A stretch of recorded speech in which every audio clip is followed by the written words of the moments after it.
नमस्कार, आपके साथ में रोहित कुमार, आप न्यूज फोर नेशन पर। यूं तो बिहार में हर दिन कोई न कोई हत्या, कहीं लूट, बलात्कार जैसी घटनाएं जो हैं वो सामने आती हैं। आप उससे दो चार होते भी रहते हैं, लेकिन बिहार में बीते दिनों एक हाई प्रोफाइल मर्डर से जो है बिहार में सियासी उबाल दिख रहा है। दरअसल हत्या जिस शख्स की हुई है, उनके बेटे यानी कि मुकेश सहनी जो हैं वो बिहार में एक बड़े नेता के तौर पर स्थापित हैं और उनके पिता की जिस बेरहमी से हत्या हुई है उसने बिहार में सुशासन पर कई सवाल खड़े किए हैं।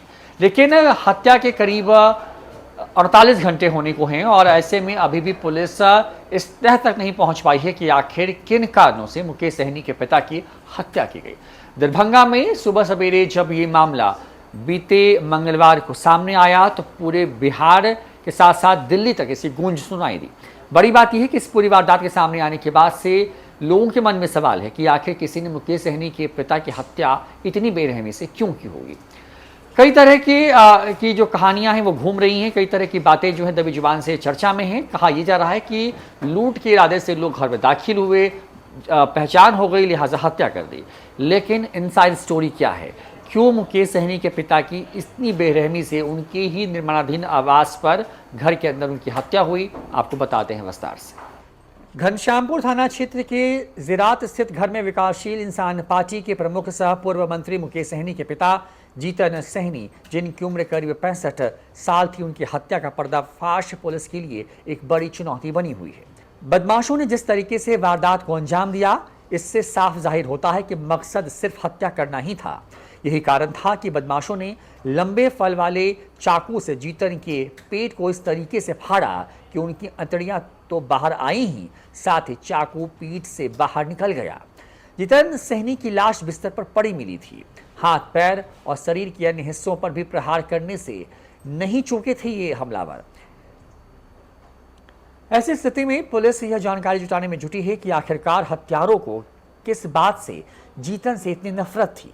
जीतन का शव जिस बिस्तर से खून से लथपथ स्थिति में बरामद हुआ, वहां रुपए भी मिले और मोबाइल फोन भी। बदमाशों का मकसद अगर चोरी करना होता तो बिस्तर से रुपए और मोबाइल उठा ले जाते, लेकिन ऐसा नहीं किया गया। इसी सवाल को पुलिस खंगालने में जुटी है। पुलिस का मानना है कि बदमाशों ने ध्यान भटकाने की कोशिश की है। इसी उद्देश्य से पानी से भरे गड्ढे में जीतन के कमरे से अलमारी ले जाकर के फेंक दिया ताकि मामला चोरी का प्रतीत हो। पुलिस इसी बिंदु पर अनुसंधान कर रही है। काफी हद तक इसमें सफलता भी मिली है। सीसीटीवी कैमरे के फुटेज में 4 युवाओं को जीतन के कमरे में जाते और निकलते हुए देखा गया है। जानकारों का कहना है कि इस स्थिति में 4 व्यक्ति एक वृद्ध को आराम से काबू में करके चोरी अथवा लूट कर सकते थे। इस तरह से हत्या करने की आवश्यकता ही नहीं पड़ती। बहरहाल पुलिस भी अब मान रही है कि यह हत्या चोरी की घटना को लेकर के नहीं हुई है। स्थानीय पुलिस के वरीय अधिकारियों के मुताबिक जब तक के अनुसंधान के तह तक नहीं पहुंचा जाता, तब तक कुछ भी कहना जल्दबाजी होगी। जानकारी के मुताबिक जिन 4 लोगों को हिरासत में लिया गया है, उनसे लगातार पूछताछ चल रही है। सभी को रात करीब 10:30 से 11 बजे के बीच जीतन सहनी के घर के आसपास और उनके अंदर आते जाते देखा गया है।